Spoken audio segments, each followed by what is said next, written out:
My name is Roz Lehman. Welcome to this Growing Stronger Together collaborative conference on organic and sustainable farming. We're really excited to be here, and we're excited to have you here with us today for this session with Ty Gustafson, pork processing, or organic processing for pork production. And I will just go ahead and turn it over to Ty, and he'll talk a little bit about himself and his business and what it takes to become a certified organic processor.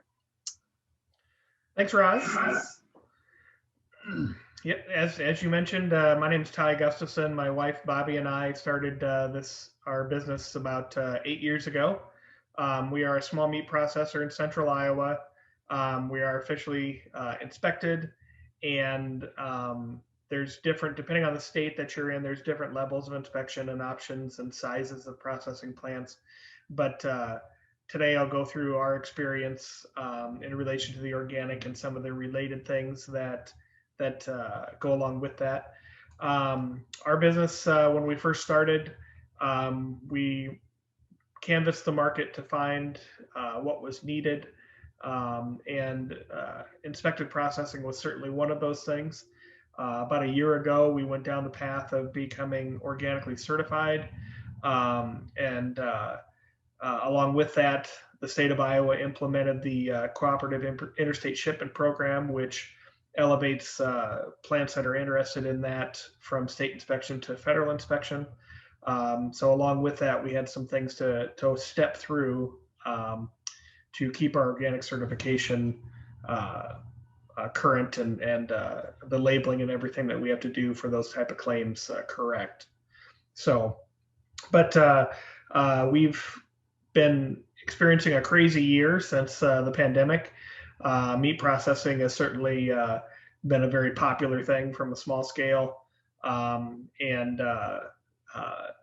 Unfortunately, we haven't had a lot of time to collaborate with our counterparts much because everybody's so busy, but hopefully we'll be getting back to that here in the next year or so, so we can talk more about the different demands and the needs from the consumers on different claim types and including organic. So with that, I think we'll jump into my presentation. The presentation just has some highlight points, more of a reminder for me to speak on certain topics, and then at the end we'll do some Q&A and see what things need to be clarified a little bit better. When it comes to regulations, it is difficult to be fully versed in all the regulations. I mean, even our inspectors and our regional veterinarians and they all get posed questions that they don't have the answers to, and we've got to find the right people to answer them. So hopefully I can answer most of the questions. Please answer all the questions you want. I'm not a regulatory person, so even if there's something that you would be uncomfortable asking a regulatory person, I can certainly do my best to answer those. So with that, I'll jump into the presentation here. Hopefully it'll be something you guys can see. If there's any issues, Roz or Gary will let me know. But as I mentioned, we'll go through these page at a time and see at the end if there's any questions. So the organic processing certification, much like what you experience if you have an organic farm, there is paperwork that has to be filled out and submitted with an application, and then there's an inspection that occurs, and then there's annual follow-up to make sure that you're following those things. Then we'll talk about how why we decided to become certified and how it's managed. In general, organic, from a processing standpoint, organic is a claim like any other claim. Whether you're claiming a purebred breed or a certain feeding regimen, whether that's non-GMO or anything related to hormones or antibiotics, those are all claims, as organic is a claim when it comes to properly managing any any labeling and consumer information. So that's where that all falls into play. There's processing considerations because we don't only do organic, we do other processing as well. And then I'll speak on the Cooperative Interstate Shipment Program, which is CIS.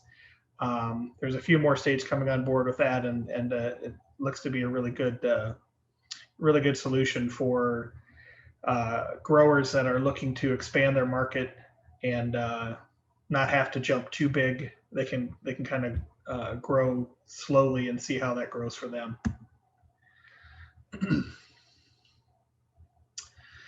So the organic processing certification, as like with a farm, you have to choose a certifier agent to do that. I have a link here that has a list of all the certifier agents. We are inspected through the state of Iowa, through the Iowa Department of Agriculture and Land Stewardship, IDALS, and they also have a department that is a certifier. So we just went with the same group to be our organic certifier to kind of limit the amount of questions that go back and forth and utilize the same inspection group, basically. So there's an application that we have to fill out for a processor. It's a $125 application. When it comes to meat processing, there's a thing called a HACCP plan. It's a hazard analysis and critical control points. Basically, it's the step-by-step cookbook of how you process, store, and distribute the meat products that you're using. It's about food safety. It's about keeping the meat safe and the highest possible quality for customers to enjoy. So after you send the application in, you schedule an on-site inspection. And with that, it piggybacks on top of the HACCP plan. You have an organic system plan, an OSP, and it accentuates what you do day to day on a HACCP plan for the organic pieces. So that, again, is something that's required for the processor. So the processor would need to, again, choose an agent, get the application sent in, schedule the inspection, and along with that, develop that organic system plan for how you're going to process organic meats. And then the last piece is for the label submissions.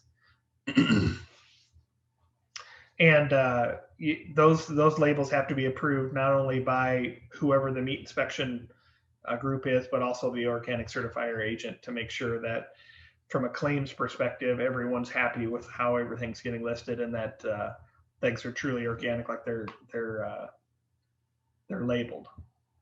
So the reasons why we decided to become organic, annually we sit down and we evaluate the requests that we get as a processor, and determine whether or not those requests for services are something that we want to go down the path of to offer.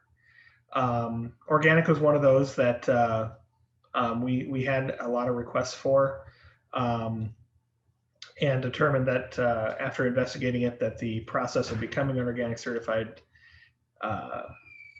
supplier was not a huge undertaking or would change our day-to-day interworking. So we decided to go ahead and go down the path.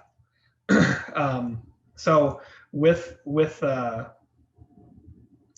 organic, with processing in general, we have custom and inspected processing here. We do curing and smoking meats, dry aging, and skin on pork, roaster pigs, and things like that. But for processing, since we're not just a organic facility, for processing, there is a hierarchy, and it all has to do with sanitation.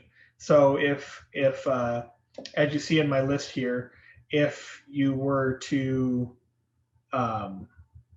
process multiple things in a day, maybe organic and not organic, omnivores, ruminants, wild game, those type of things. If you follow a hierarchy, because of how contamination goes from species to species or from inspected to non-inspected to organic, if you follow a hierarchy, you don't need to do a complete clean down in between. So if we were processing organic hogs today and we were going to do some custom hogs and also some wild game, we would do at the beginning of the day when everything is clean and ready to run for the day, we would do the organic hogs and process those. And then we could move to the custom or state inspected or even USDA inspected and process those. And then we could move to wild game at the end of the day without having to do a cleanup. If we switch that around, if we started the day with some custom beef, then you're a ways down in that hierarchy chain, and you can do beef and custom hogs and then wild game. But if you're going to go back and try and do official hogs or organic hogs, you basically have to do a complete clean down. So from an efficiency standpoint, scheduling is very important for us to be able to operate through our facility. And it's not that way for everyone. There are some facilities that have every day set for a certain thing. But we have a lot of variety of customers and a lot of variety of processing needs. So we just are pretty dynamic with our schedule depending on the week and the day that we're working through what has been brought in for harvest here. The Cooperative Interstate Shipment Program, the CIS program, what that does, again, I mentioned a little bit, we got it implemented here in Iowa. There's about 8 or 10 states that have this now. But what it does is it elevates the state inspection to the federal. So there's not a lot of change that we had to do at our small plant. It was more work that had to be done at the inspection level with the paperwork and the interaction that they have with the USDA. So, okay, so claims. This is what I mentioned earlier. Has a lot to do with labeling and just anything that's going to be facing the public, so that way it's supported and truthful and not misleading. This is probably the biggest, as far as all the things that we deal with, this is the biggest nightmare. Because we have farms that have claims, whether it's a certain breed or how they're feeding it or the health or whether it's organic, all natural. Those things, if they're going to go on the label and be something that is part of the official product seal, they have to be justified somehow. So, if it's the feeding regiment or those type of things, that has to be certified. What's nice about organic is that if you're an organic farm, you have to have an organic certification, and the processor has to have a copy of your organic certification along with theirs in order to process. So it's not just something we can take someone's word for. Organic has its own certifiers, so that has a paper trail, and there's people that are making sure that that is truthful and not misleading. It's a lot harder with the other pieces. Feeding regimens can be documented and some of those things, but they get scrutinized pretty heavy. From a claim standpoint, like I mentioned, organic is easy because it's certified all the way through, and there's not a reason to really even question that if it's there, because that shows that everybody is doing their due diligence to make sure that is happening. We have seen where, if people are certified organic with their farm, but then can't find an organic processor, where in their marketing material, they will put out things like organically raised about their products, but then their product, obviously, if it's not getting processed at an organic processor, won't have a organic seal on it because, again, the processor isn't certified. One thing to remember with the internet and with that being used as an advertising or communication platform, there are regulatory staff that review websites, Facebook, signs at farmers markets, everything, just to make sure that there is not any information being claimed that is incorrect or can't be justified. So that's something to be careful of. It's kind of a gray area, but if you're confident in what you're doing and you want to market that for your niche product, that's fine. But know that there are individuals out looking at those things. We get calls from inspection staff from around the state and outside of the states when there's questions, because product that we process, whether it's organic or not, will have our establishment number on there, and that is to trace it back to us if there's any questions or concerns with product quality or claims or anything that's happening with that product after it's been processed through here. One other piece here, I mentioned jerky. The term jerky is actually a protected name. To be jerky, it has to have a certain amount of water activity level. Jerky is meant, the name jerky and the term is meant to be shelf stable. So if you truly put the name jerky on a product, it means that it doesn't need to be refrigerated.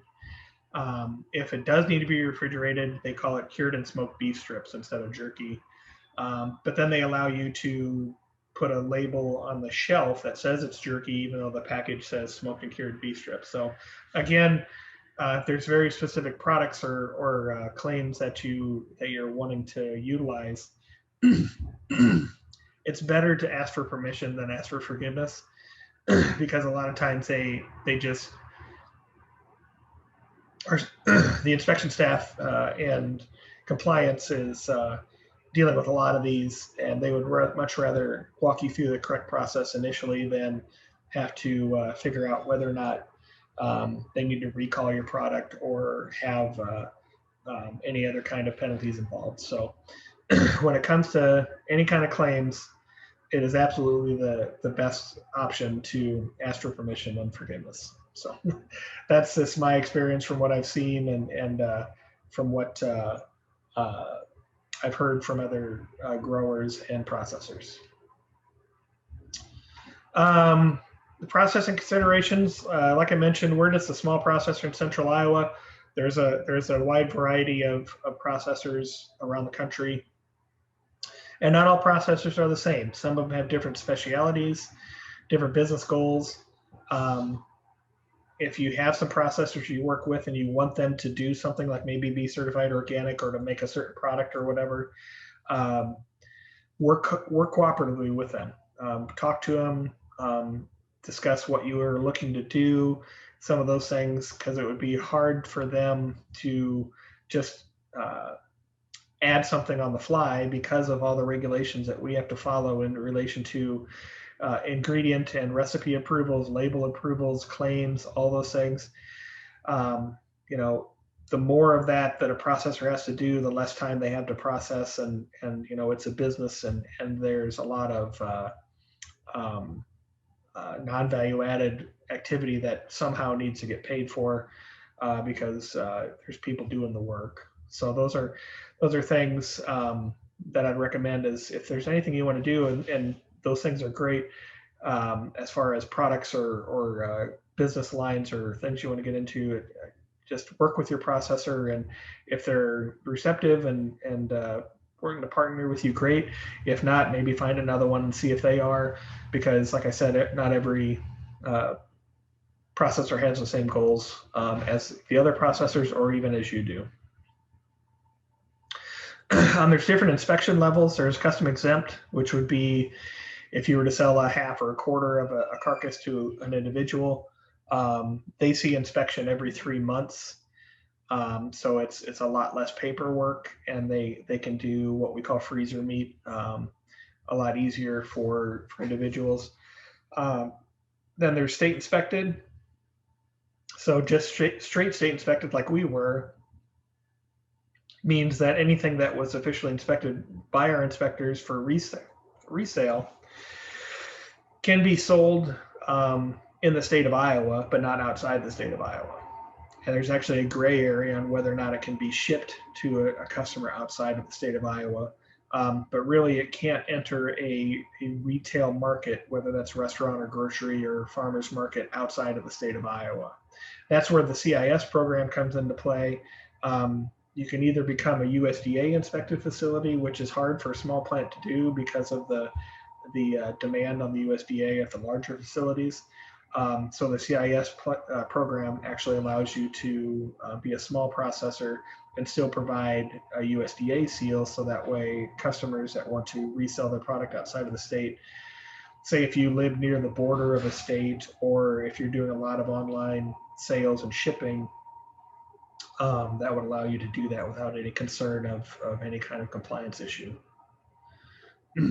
And labeling is per processor. So when you talk about claims and label approval, so say if Farmer Joe comes to our facility and we custom work with them on creating labels and everything for their farm and their products and recipes, and then they decide to utilize another processor, that whole process has to be restarted. It's not something that goes from processor to processor. Basically, that labeling and that time and claims and approvals and everything is by that establishment number, by that facility. So if that needs to migrate to another one, it's basic. I mean, you can take that to help speed the process, but basically you have to start over, and that facility will have to get all those things approved. Again, in relation to claims,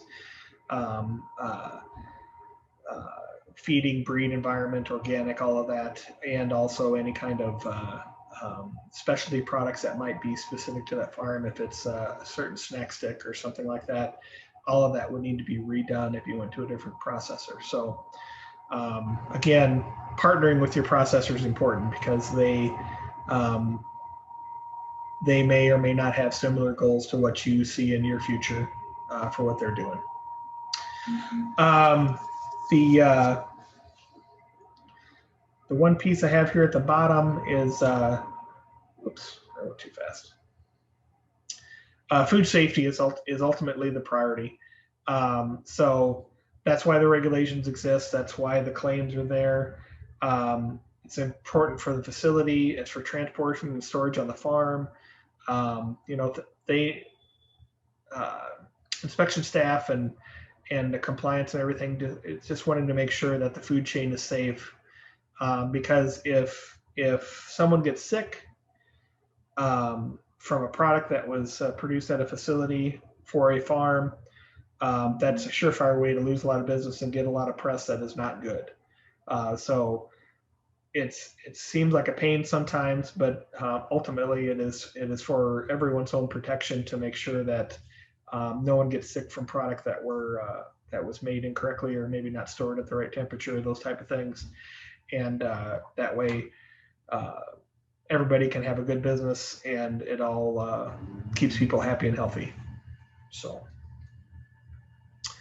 and more processing considerations, schedule early. This time, not just organic processing, but processing in general has gotten real popular. There's a lot of new processors popping up. I've actually been working with a few in our area to help them get going because we're all in this together and we're trying to get the demand taken care of.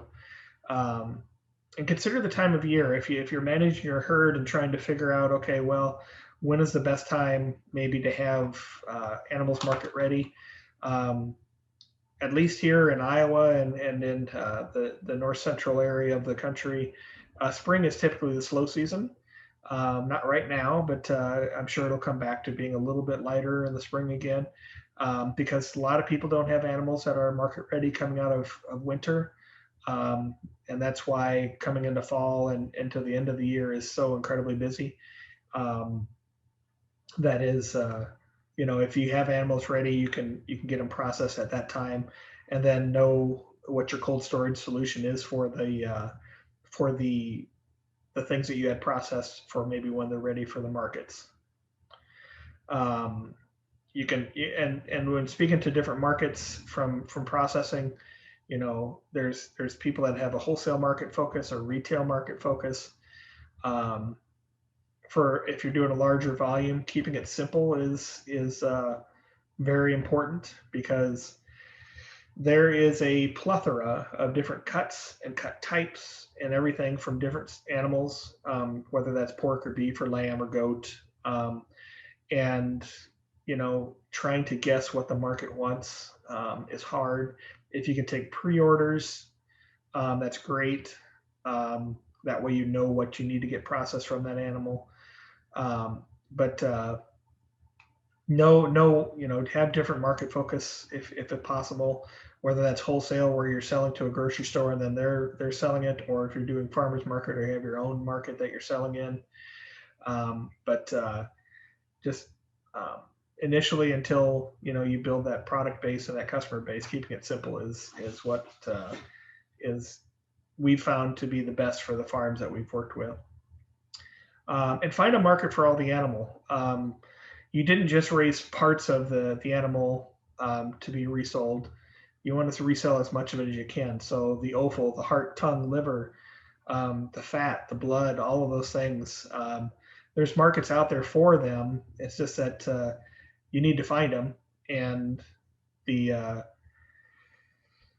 making some money off of those pieces and parts will really make a difference in the total revenue of that animal. So it's my recommendation to not forget about that, because it's weight.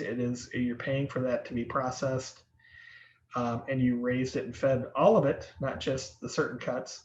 So find markets for those, because they're out there. It's just that rather than it being an afterthought, have it be something that you're thinking about, along with the high-end steaks. Is who's going to buy the offal or the blood or the bones and some of those things that I can still recoup some of the cost of that animal on. Again, on the Cooperative Interstate Shipment Program, and this is for smaller processors. Any state inspected facility can choose to participate once the state has joined the CIS program. Once it's approved, products will have a USDA seal, can be sold anywhere in the country.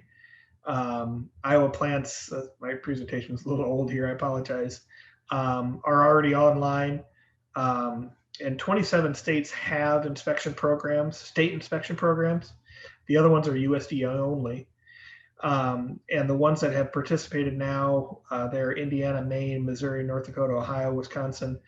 Iowa is now part of that, and so is and Missouri. I guess it's already on the list, but yeah. And there's a few others that I understand are going through that. So in conversations with your processor to know whether or not they're USDA or state inspected, and then whether or not the CIS program is something that the state would be interested in going down the path of.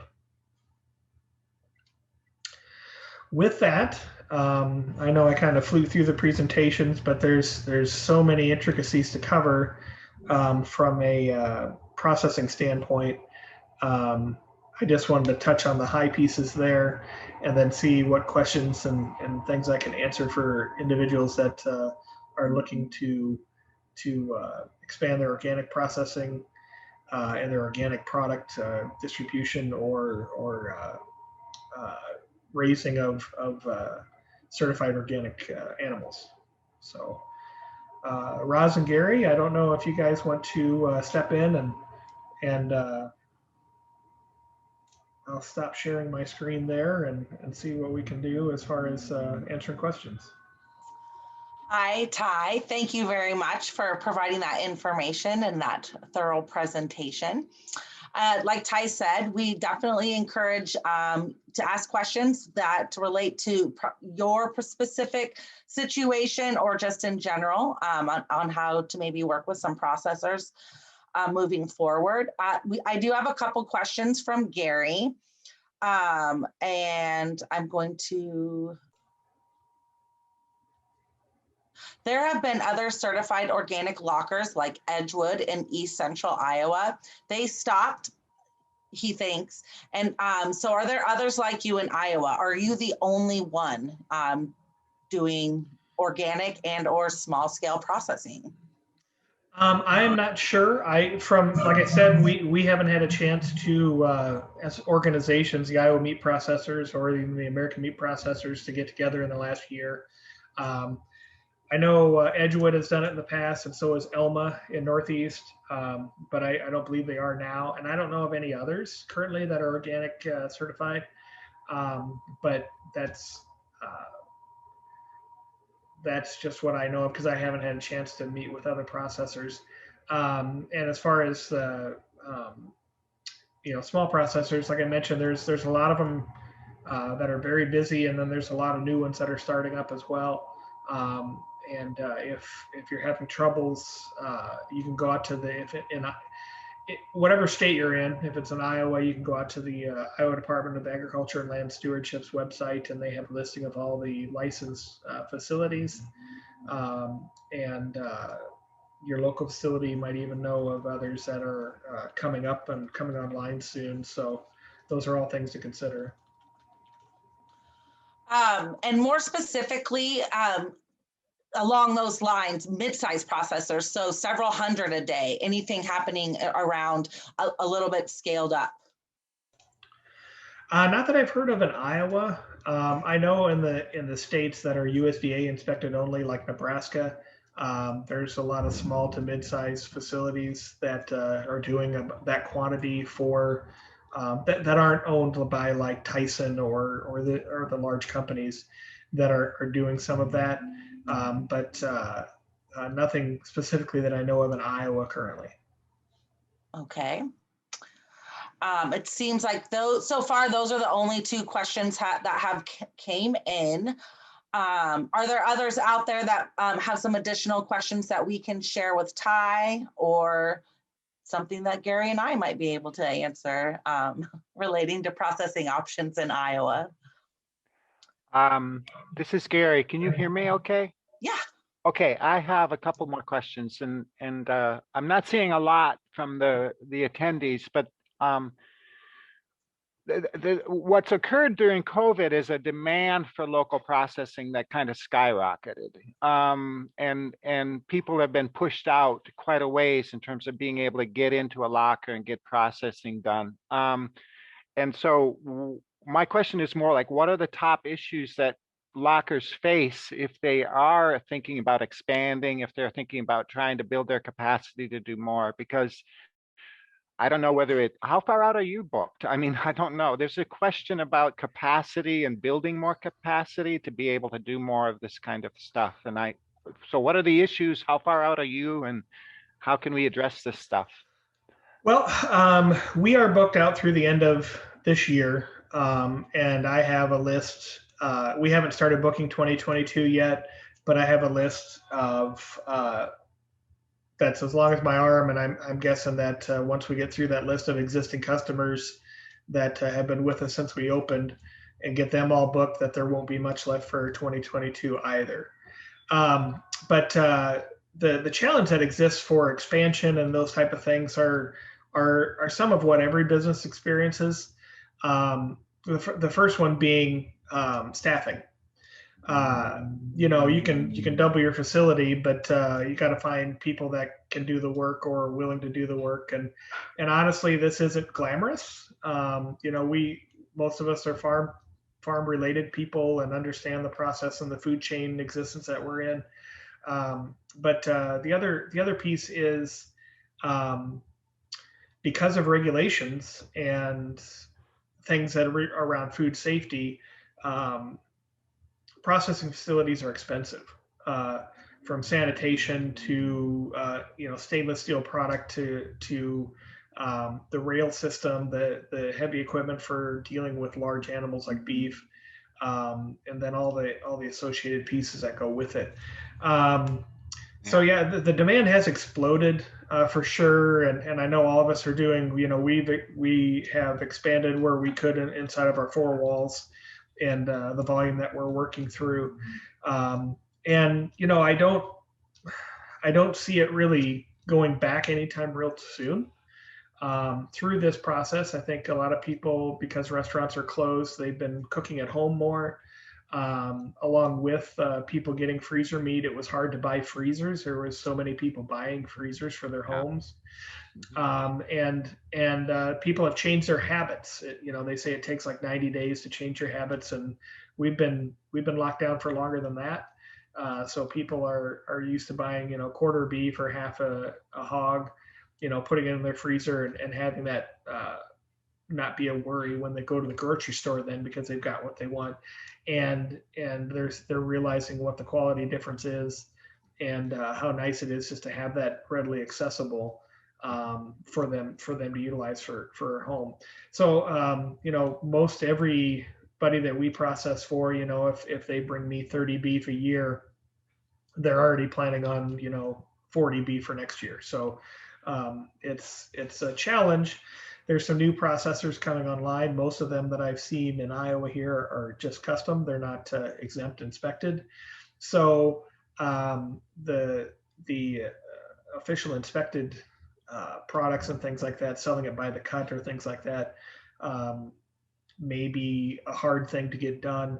But the freezer meat, or the buying a quarter or a half, or those type of things, I think can continue to be a popular item for people to do. So I've heard that some lockers have dropped the custom, or dropped the inspected and just gone to custom because their demand, it's easier, for Yep. example, and the demand is high enough for them to not have to mess with the inspection. So are you seeing that as well? Yes. Yep. And that again goes back to, we're a processor, we process meat. We want to have as much time to do our core purpose as possible. So, I mentioned if we went to custom processing, we would see an inspector once every 3 months rather than every day. So that allows you to spend less time on paperwork and more time getting product through for customers that are looking for it.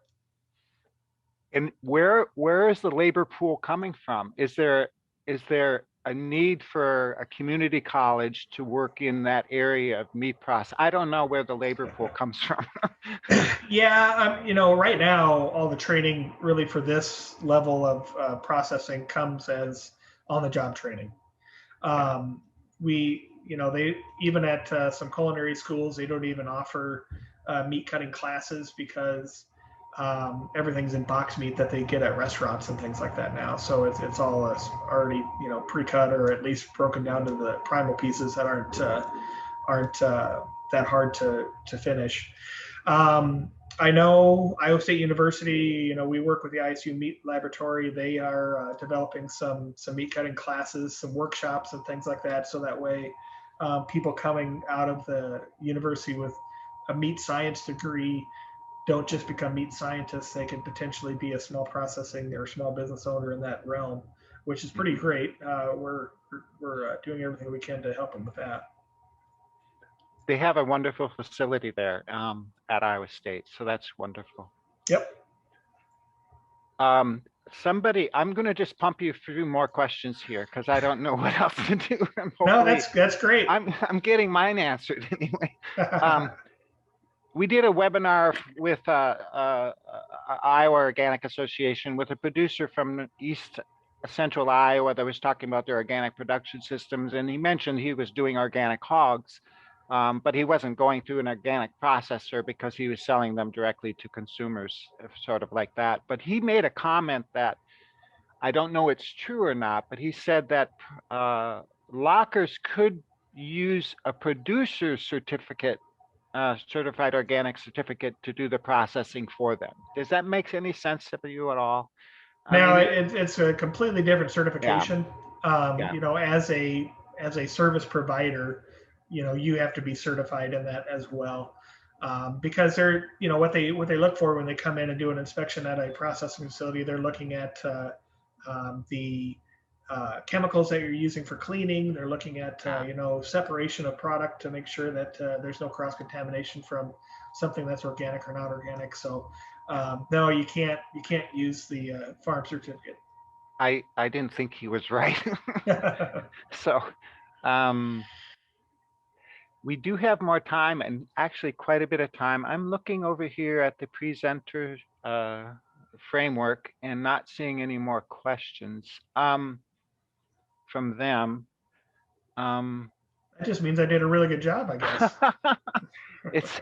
I think you did a really nice job. To be honest with you, with the Organic Association and some of the stuff that we're working with, this whole processing meat issue is a huge one in the state. I mean, we're number one with hogs, you know, in terms of the country. I mean, we have a lot of them, and they're not going to be the hogs that come through a locker like yours, but we do have the need for maybe a processor of hogs that's 300 to 500 head a day that would be able to bridge the gap between you and the Smithfields. But how do we create that? I don't really know. Yeah.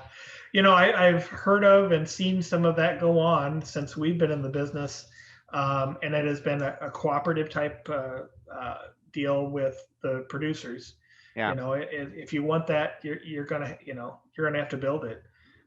Again, it's expensive.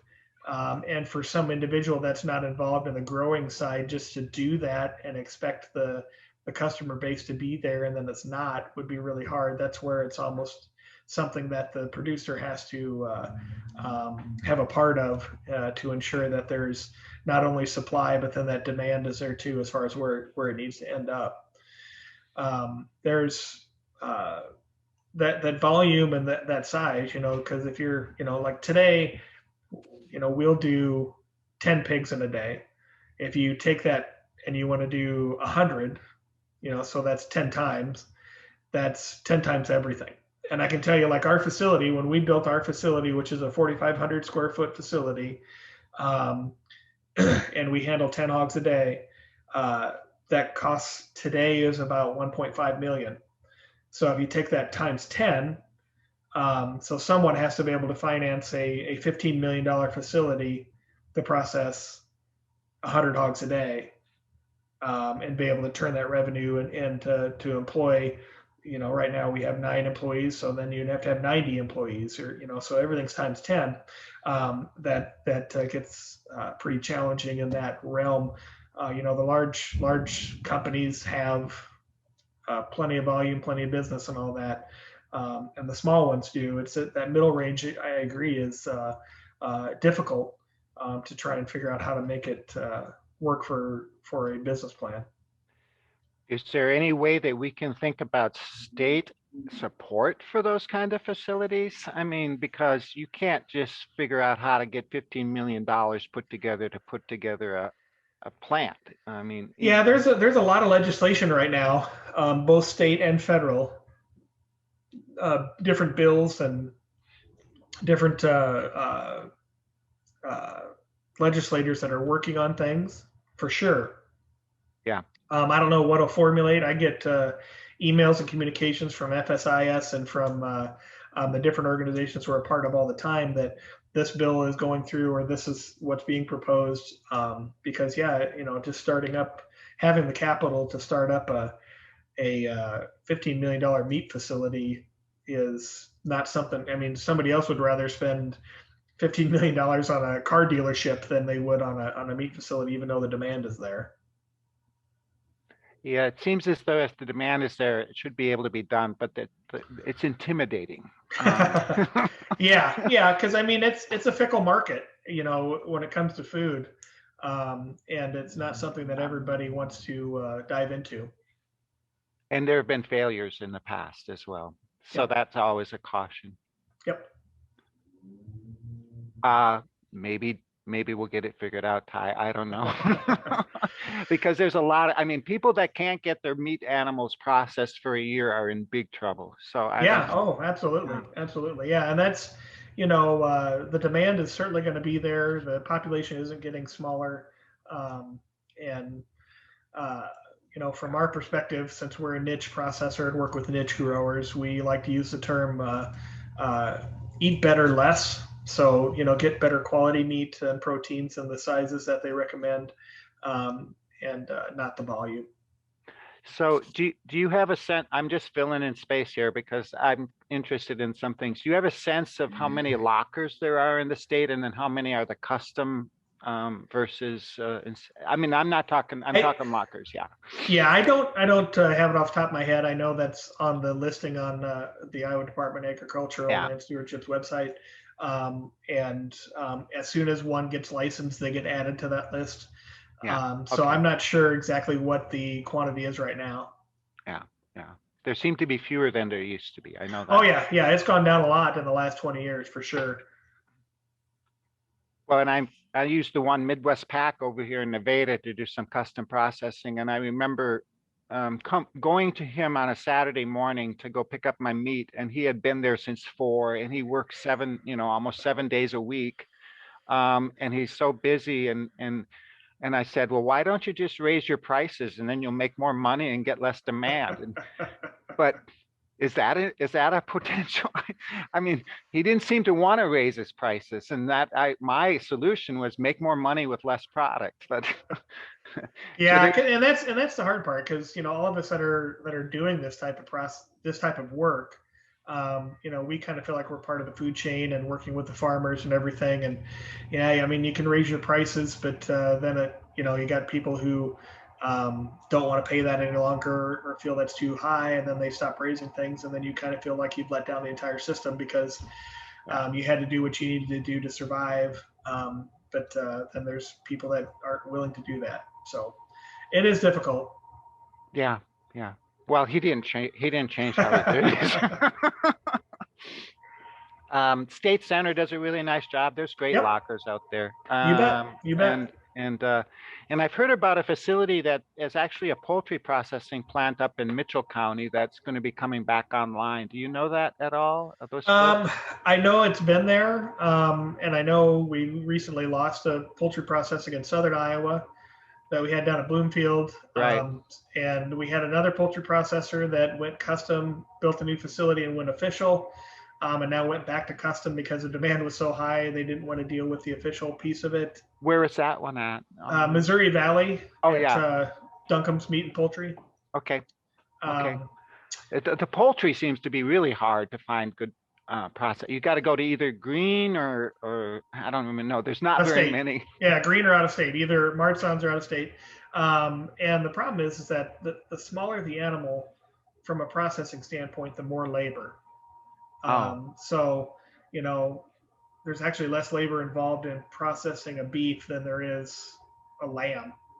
The lamb takes more time and things like that. And then if you go down to chicken and poultry, which poultry is its own animal when it comes to regulations and testing for campylobacteria and E. coli and all those things, that it is, because we did that our first summer. We processed chickens our first summer when we first opened, and quickly determined that since we built a facility that was for large animal, processing small animal was actually a detriment to our profitability and the staffing that we had, because we had enough staffing to process beef and pork, but on days we did chickens, we didn't have enough staffing. And it's just because of the labor that's needed. Well, and the other thing about chicken is your yield per bird is going to be 3 to 5 pounds versus a beef animal where you're going to get 300 to 400 pounds of stuff out of it. So you're spreading it over more product as well. Yep. So, I'm hoping, I've heard of another facility potentially being built in southern Iowa for poultry processing, that the one up in northern Iowa that is going to start back up. So I'm hoping some of that occurs. From our perspective, when we looked at it, hindsight being what it is, that if we were younger and starting it and doing it again, we would have built 2 buildings, and we would have had the building we have today, which is for official large hooved animals. And then we would have a separate building where we would process chicken, rabbits, and deer. Mm-hmm.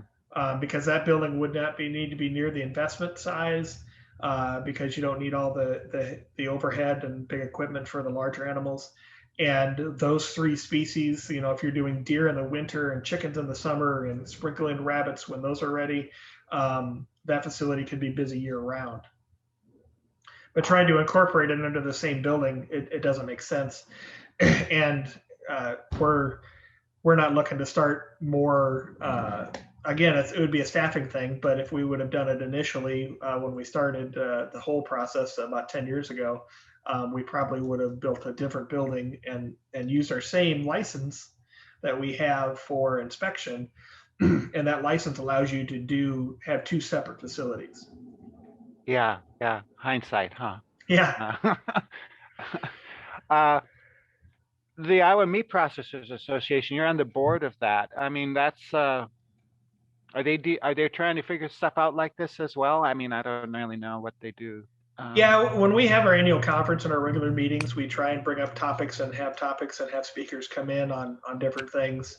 One of the things that we've been challenged with over the last 5 years is that the average age of a meat processing facility owner was in the early 60s.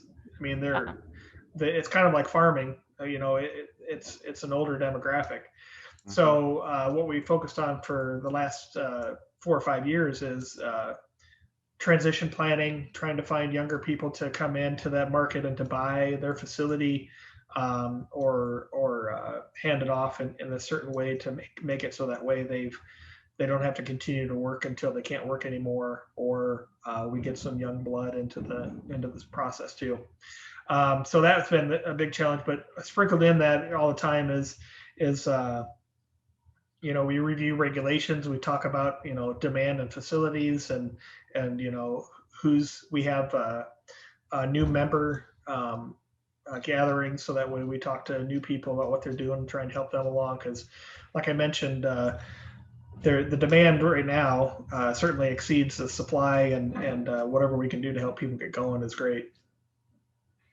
I have a 19-year-old, and I don't know that they want to work in lockers, so I don't know. I know. Like I said, it's not the most glamorous work for sure, but it's an honest work, and it is we're proud to be part of the food chain and whatever parts that we can fulfill, whether that's just custom processing or official or organic or whatever the need is. Yeah. Well, I mean, if we're going to make the demand be realized with product that will satisfy it, it's sort of like something to be worked on, and everybody's kind of got their own reason for wanting it to be more available and successful, and to be able to feed ourselves, with what we've got close by. You're doing. I mean, I've never met you. I've heard about you. I know a lot of people who use you, and I'm so glad you're close to where I live, here in Ames. So Roz, do you have anything you want to try and? I'm trying to just pick his brain on things that I've often thought about. So one of the things that actually has started up here just in the last year, it's been more popular out in the western states, is mobile processing. Cool. There are some mobile poultry processors, which can be custom only. Down in southeast or southwest Iowa, there's a mobile pork processor. And then up in northwest Iowa, there's a mobile beef and pork processor. So they have trucks that will come to your facility. Most always those are going to be custom processed because they don't have enough inspection staff to be able to come on site to the farms.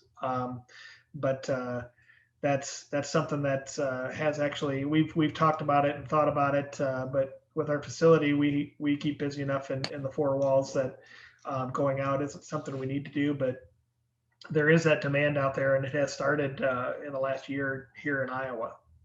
So on the poultry part of that, there is an exemption for farmers who do a certain number of birds, less than a certain number of birds on their farm, to be able to sell the processed bird to consumers. Yep. Less than 1,000 birds. Yep, 999 birds. Could you get this mobile processing plant to come to your farm and be able to use that to be able to do those 1,000 birds? With that exemption that you're mentioning, poultry can be sold off your farm to individuals and things like that. Obviously, if you do that, you can't sell it to a grocery store, and the grocery store can't sell it. But you can take pre-orders off your farm, and the mobile chicken processors, they are just viewed as a service provider. So they're just bringing the equipment and helping you process the birds on your farm. Yeah. And every time they come to a new farm and set up, they don't have to get re-inspected, do they? I've heard that. Nope. They're ready to go. Their license comes with them, and they don't have to redo it each time they get a new location. Yeah. Correct, because it's falling under that exemption of the 999 birds on a farm. An old school bus, huh? They put it. Yeah, what I've seen is enclosed trailers or box trucks, type of thing, where it's open trailers and things with the weather. You never know. So, most of the ones that I've seen are some sort of an enclosed either trailer or box truck. Is it inspections and appeals, or is it IDALs that license you? For inspections, it's IDALs. IDALs, okay. If there's issues, if there's like a claims issue or something, that's when inspection and appeals gets involved. Yeah. So somebody claimed they were organic on their website or their Facebook page. Somebody from inspection and appeals would investigate that. So the mobile processing, the chicken plants, that's an IDALS inspection then for those facilities? For the mobile chicken, it's nobody, because it's again falling underneath the farm's inspection. Oh, I see what you're saying. Interesting. For the hooves processing, because it's not under inspection, or that's not under that exemption of poultry for that on-farm processing. Right. That's through IDALS. Yeah, that's what I was wondering. Because that seems to be a solution that is less. Mobile processing seems to be available quicker than if you're trying to put 15 million into a plant that does this kind of stuff, Right. So, and poultry processing equipment is fairly expensive if you get the stuff that lasts, and sharing that cost by having somebody take it around to the different farms it makes sense.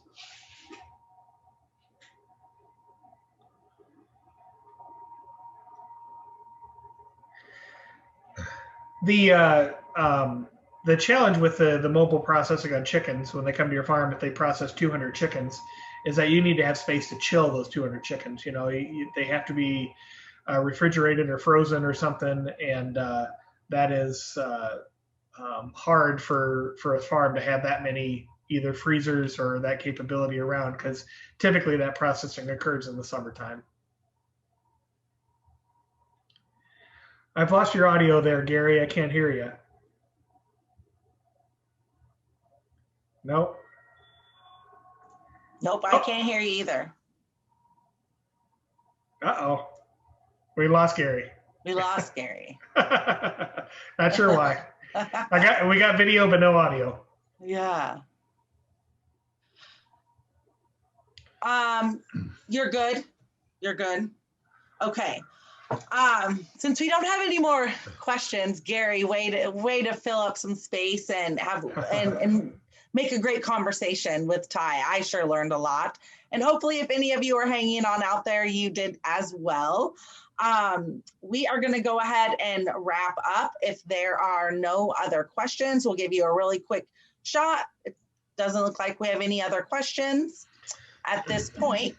So we will thank you for signing on today.